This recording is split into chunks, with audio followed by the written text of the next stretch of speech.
Hi, I'm Akash, an ST3 in endocrinology and diabetes and the creator of Mind the Bleep. Feel free to comment down below if you have any issues or questions. Otherwise, if you have any suggestions or want to get involved with Mind the Bleep, don't hesitate to contact me on mindthebleep@gmail.com. This video lecture is on how to teach medical students and ensure you are learning as a junior doctor. I'm particularly invested in this topic given my postgraduate certificate in learning and teaching. Both of these go hand in hand. So this is a quick video full of tips. We will talk about why teaching is important, how to maximise opportunities to receive teaching and manage too many students, and finally on how to receive and give constructive feedback. Let's sidetracked into service provision, focusing on getting the next job done and thereby not allowing yourself to teach medical students or get teaching yourself. It is important though to teach and learn. Providing teaching is a necessary portfolio requirement, as is learning through SLEs such as CBTs, mini-KEXs or DOPs. It is also generally important to both teach and learn as it consolidates your knowledge. This allows you in the future to be a better doctor, but also is necessary for applications.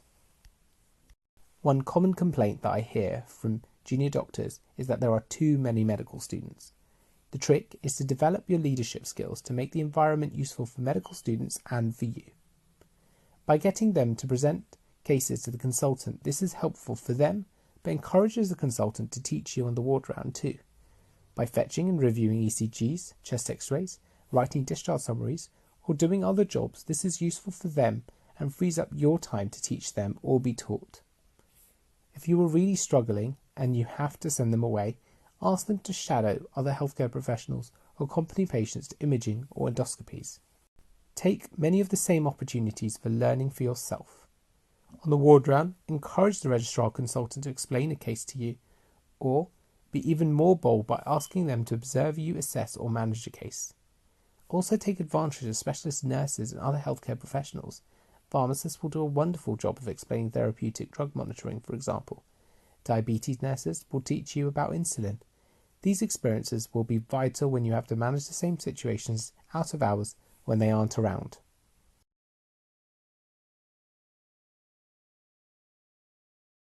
And here are some tips on learning effectively. Use SLEs to encourage constructive feedback, filling your portfolio with stuff you can showcase during your applications. Try to ask registrars or consultants to schedule regular teaching, or if already scheduled, highlight what you want included in them. Finally, try and accompany seniors when they go to clinics or see referrals. If you and your fellow juniors try to do this in rotation, you will be more inclined to support each other with jobs. When providing students with feedback, aim to encourage and support them. This is an opportunity for you to develop your leadership skills. You can use the SMART goal framework. Rather than asking them to practice more, which is a vague and unhelpful statement, it is more helpful to suggest they clerk a further patient tomorrow and present them to you with a focus on more detailed differentials. Finally, don't forget to allow them the opportunity to ask you questions. Apply the same framework to your SLEs. Remember that the times your SLEs will be reviewed are at the end of your year, or if you want to show them off in a future specialty application. They should showcase your skills and knowledge, as doctors regularly struggle to show themselves in a positive light at interview. This really requires practice. Also, by keeping the history brief and focused on what you did and putting actionable goals that apply the same SMART framework, you can maximise the opportunity to learn and develop. So on to the take-home points. It is important to recognise that both teaching and learning rely on similar skills that are necessary to develop and record for your future as a doctor and career progression. That it is important to seek out opportunities for both you and your students. Finally, that constructive goal-focused feedback can allow goals which are more readily achievable. If I'm passionate about education, I'm always keen to support doctors in providing or receiving education.